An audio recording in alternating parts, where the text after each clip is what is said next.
Hello students, जय हिंद। आज आप लोगों को पढ़ाया जाएगा कंपोनेंट ऑफ फूड, जो क्लास 4th का भी सब्जेक्ट है, 5th का भी है और 6 में आपका पहला ही चैप्टर है कंपोनेंट ऑफ फूड। तो आज इसी के बारे में पढ़ेंगे। जैसा कि आप सभी लोग जान रहे हैं कि भोजन हर आदमी को, चाहे वो पेड़ पौधे हों चाहे जीव जंतु हों, सारे लोगों को किस चीज़ की आवश्यकता है? भोजन की आवश्यकता होती है। और जब भोजन की आवश्यकता होती है तो क्या आपने विचार किया है कि जब हम भोजन करते हैं तो उससे क्या क्या चीज़ें हमें प्राप्त होती हैं? तो भोजन से हमें क्या क्या चीज़ प्राप्त होती है, आज इसी के बारे में जानेंगे। चलिए बढ़ते हैं वीडियो पर।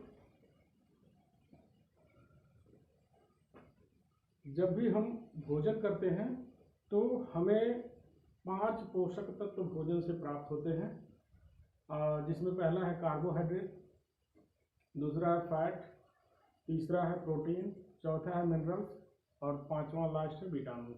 ये 5 पोषक तत्व हमारे शरीर को प्राप्त होते हैं भोजन के द्वारा। और भोजन क्या है?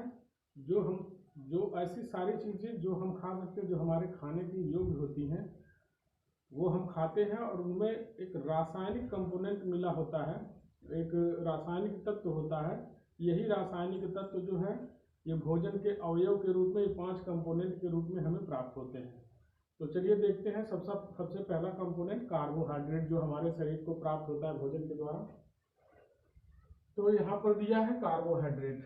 कार्बोहाइड्रेट क्या करता है कि हमारे शरीर को तत्काल एनर्जी जो प्रोवाइड कराता है, जो कंपोनेंट प्रोवाइड कराता है, वो है कार्बोहाइड्रेट। कार्बोहाइड्रेट जैसे ही हम कोई भोजन ग्रहण करते हैं तो तत्कालिक एनर्जी जो हमारे शरीर को प्राप्त होती है वो कार्बोहाइड्रेट से प्राप्त होती है। और इसका मुख्य स्रोत है सभी प्रकार के अनाज जो हैं, इसके मुख्य स्रोत हैं। इसके अलावा शहद, चीनी आदि इसके प्रमुख स्रोत हैं। अब ऐसा समझ लीजिए कि कार्बोहाइड्रेट को पहचान कैसे करेंगे? तो जो भी चीज़ें हम खाते हैं, जैसे हम अनाज खाते हैं तो उसमें कुछ मिठासपन होता है। ये मिठासपन ही ये दर्शाता है कि इसमें कार्बोहाइड्रेट तत्व मिलते हैं। और हमें जहाँ तक मालूम है कि सारी चीज़ें जो मीठी चीज़ें होती हैं उनमें कार्बोहाइड्रेट की मात्रा होती है। कार्बोहाइड्रेट से ही मिठासपन आता है, चाहे चावल हो, चाहे गेहूँ हो, चाहे शहद, गुड़, चीनी आदि हो, सारे में मीठापन का कारण सिर्फ कार्बोहाइड्रेट होता है। और कार्बोहाइड्रेट, जैसा कि हमने बताया कि हमारे शरीर को तत्कालिक एनर्जी प्रोवाइड कराने वाला तत्व जो है वो कार्बोहाइड्रेट है। अब दूसरी चीज़ चलते हैं। दूसरे में है, यहाँ पे दिया है फैट।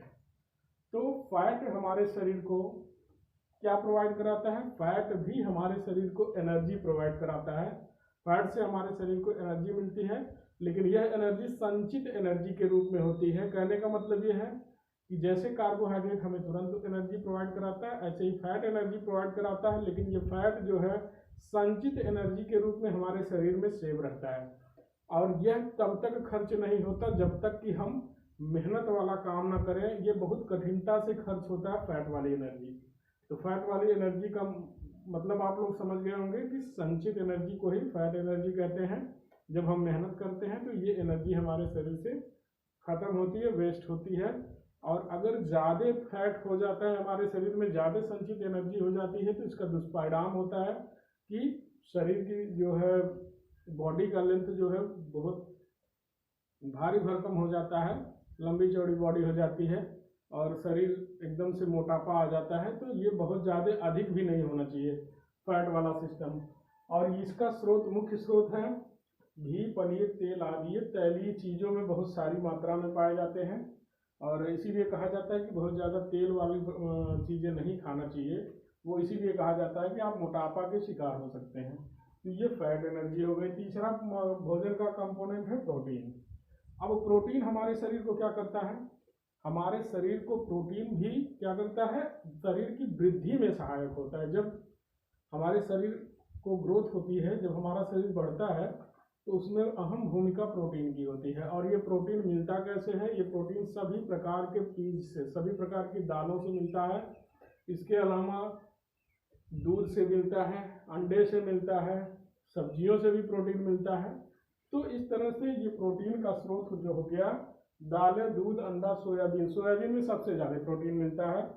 तो ये प्रोटीन का स्रोत हो गया। प्रोटीन क्या करता है हमारे शरीर को? अभी हमने बताया कि प्रोटीन हमारे शरीर की वृद्धि में सहायक होता है। इसका एक ही वर्क है कि हमारे शरीर की जो डेवलपमेंट होती है, जो ग्रोथ होती है, उसमें ये महत्वपूर्ण भूमिका निभाता है प्रोटीन।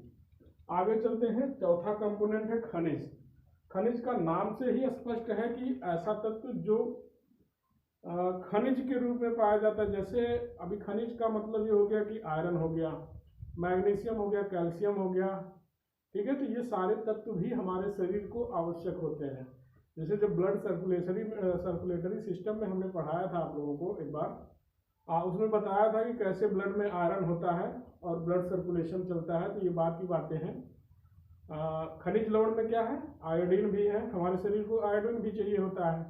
अगर हमारे शरीर को खनिज लवण में, खनिज तत्व में आयोडीन नहीं मिलेगा तो हमें घेगा जैसी बीमारी हो जाएगी। लोगों के गले में हो जाता है, गला फूल जाता है, सूज जाता है, वो सिर्फ आयोडीन की कमी से होता है। और आयोडीन एक खनिज तत्व है। और आयरन, जैसा कि हमने बताया कि आयरन भी हमारे शरीर को आवश्यक है।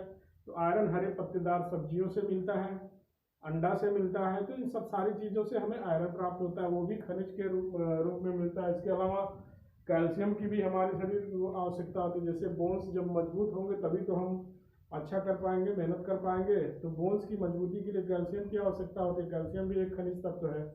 तो इस प्रकार से हमारे शरीर को रक्षा प्रदान करने वाला रक्षात्मक श्रेणी में ये खनिज आता है। इसके अलावा विटामिन है। आगे विटामिन, पांचवा और लास्ट कंपोनेंट विटामिन का। विटामिन भी हमारे शरीर की रक्षा करता है और खनिज भी हमारे शरीर की रक्षा करता है। तो ये दोनों अपने तरीके से करते हैं।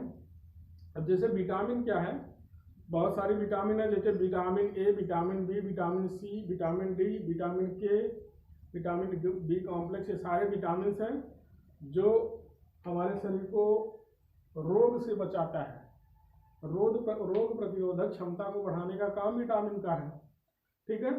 तो हमारे शरीर को विटामिन की आवश्यकता इसीलिए पड़ती है कि जैसे तमाम प्रकार के विटामिन, जैसे विटामिन ए है। अब हमने बताया कि विटामिन ए क्या है। विटामिन ए से हमारे शरीर को जो रक्षात्मक प्रणाली में जो सहायता मिलती है वो ये है कि हमारे आँख की रोशनी बढ़ती है।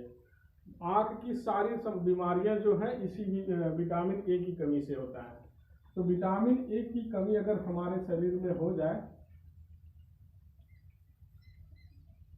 तो हमें वर्णांधता रोग हो सकता है, या नाइट ब्लाइंडनेस होता है, जिसे रतौंधी कहते हैं। रतौंधी रोग भी हो जाता है। तो ये सिर्फ और सिर्फ विटामिन ए की कमी से होता है।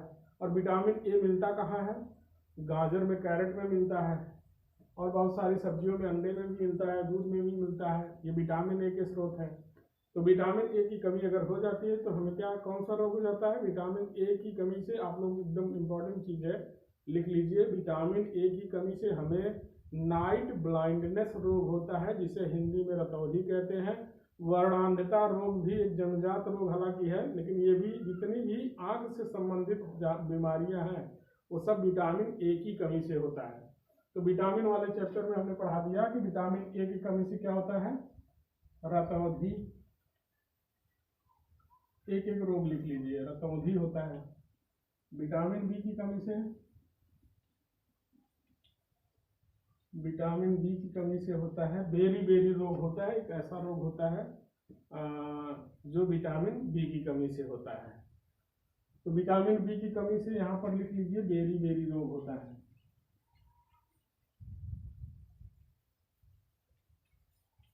बेरी रोग, इसमें मानसिक विकलांगता वगैरह आती है, थोड़ा सा आदमी डिस्टर्ब हो जाता है। तो इस तरीके की बीमारी होती है। विटामिन बी की कमी से दिमाग का आकार जो है बदल जाता है। तो ये बेरी रोग होता है। विटामिन सी की कमी से क्या होता है,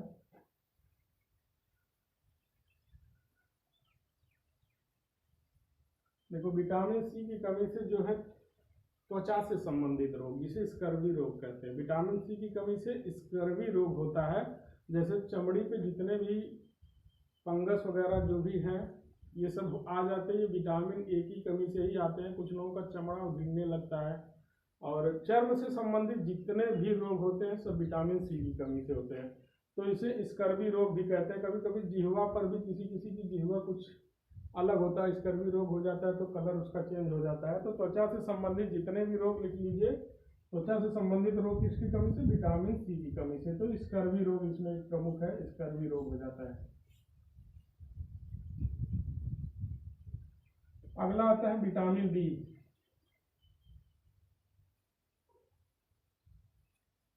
विटामिन डी की कमी से, वैसे तो विटामिन डी का मुख्य स्रोत सूर्य है। सुबह का प्रकाश अगर आप लेते हैं, सुबह सुबह उठ के जॉगिंग करना चाहिए। लोग अभी ऐसा व्यस्तता के हाल में लोग जॉगिंग नहीं कर रहे हैं, लेकिन जॉगिंग करना चाहिए। विटामिन डी उससे मिलती है। सुबह सुबह का जब सूर्य का प्रकाश आपके शरीर पर पड़ता है तो वो बहुत अच्छा विटामिन डी का स्रोत होता है। तो विटामिन डी का प्रमुख स्रोत सूर्य है। इसके अलावा विटामिन डी जो है हरे पत्तेदार सब्जियों में भी मिलता है, अंडा दूध में भी मिलता है, बहुत सारी चीज़ों में विटामिन डी मिलता है।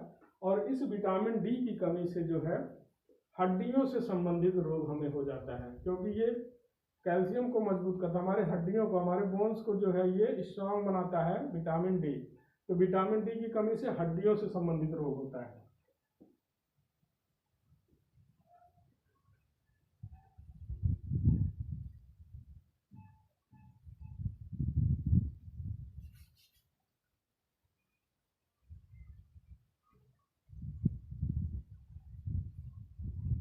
हड्डियों से संबंधित रोग,